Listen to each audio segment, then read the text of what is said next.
గురుగారు, ఏదో మాట వరుసకు అని చెప్పే సామెత కూడా సాహిత్యంలో అంతర్భాగం అవుతుందా? అసలు సామెత కథ ఏంటో తెలియజేస్తారా? చాలా ఉంది. సామెత అంటే ఆమెత అన్న పదం కూడా వాడుతూ ఉంటారు.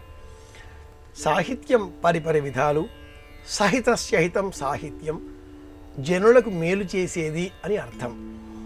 మేలు చేసే క్రమంలో భాషా సంపదను ఎలా వినియోగించాలి?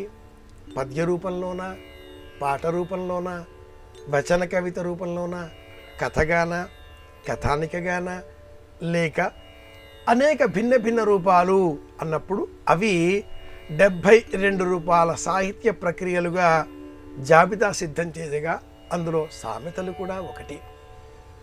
ఏదో మాట వరుస కన్నట్టు అనగానే అందులో ఒక పెద్ద కథ ఉంటుంది. లక్షాధికారైన లవణమన్నమే కాని మెరుగు బంగారంబు మింగబోడు. ఇది సామెత.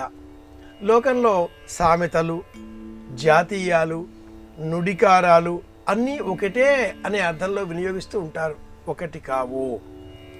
అన్నం పెట్టేది ఉందా లేదా, కడుపులో ఎలుకలు పరిగెడుతున్నాయి, ఇది నుడికారము. భాషా సంపదలో ఒక ప్రాంతానికే అర్థం అయ్యేటటువంటి విషయం. ఇది సామెత కాదు, నుడికారం. సామెత అనేసరికి ఆ సామెత వెనుక ఒక కథ కూడా ఉండాలి, ఒక విస్తృతమైనటువంటి ఆలోచన ఉండాలి. అలాగే ఒక స్థిరమైన భావజాలాన్ని మనలో పెంపొందింపజేసే విధంగా సుదీర్ఘమైనటువంటి ఆలోచన ఆ సామెత వెనుక ఉంటుంది. ఏదో మాట వరసకి అనే మాటలో కూడా ఆ మాట వరస అనడంలో ఒక సామెత ఉంటుంది. కనుక సామెత అనేది కూడా చాలా విశేషమైనది, ఉపమానంతో కూడుకుని ఉన్నది. ఏది చెప్పినా ఆ చెప్పే విషయానికి ఒక పోలిక కావాలి, పోల్చే విషయం కావాలి. ఈ ఉపమానాలు, ఈ పోల్చే విషయాలు, ఈ సామెతలు అధిక భాగం మనకు వేమన్న పద్యాలలో కూడా 3వ పాదం కింద తెలియవస్తాయి. కంచు మోగినట్లు కనకం మోగదు, ఒక సామెత. ఈ సామెతను వేమన్న గారు తన పద్యాలలో 3వ పాదం కింద వినియోగించుకుని ఉన్నారు. ఉప్పు కప్పురంబు ఒక పోలిక నుండు చూడ చూడ రుచులు జాడవేరు, పురుషులందు పుణ్య పురుషులు వేరు. ఇది సామెత. పద్యంలో 3వ పాదంలో ఒదిగిపోయింది. సామెత ద్వారా అనంతమైన అర్థాన్ని కొండ అద్దమందు కొంచెమై ఉండదా, ఇది కూడా ఒక సామెత. వేమన్న పద్యంలోనిదే 3వ పాదంగా చెప్పుకోవచ్చు. కనుక అంత పెద్ద కొండను కూడా చిన్న అద్దంలో ఎలా దృష్టాంతంగా దర్పణంలో చూపించగలుగుతామో, సామెతలు కూడా తెలుగువారి సంస్కృతిని, సంప్రదాయాన్ని, సభ్యతను అంత సూక్ష్మంగా వివరించగలుగుతాయి. అత్తను కొలుచుకో అని చెప్పి కోడల్ని దొంగలించుకో అని చెప్పినట్టు అనే సామెత వ్యతిరేకార్థంలో చెబుతూ ఉంటారు.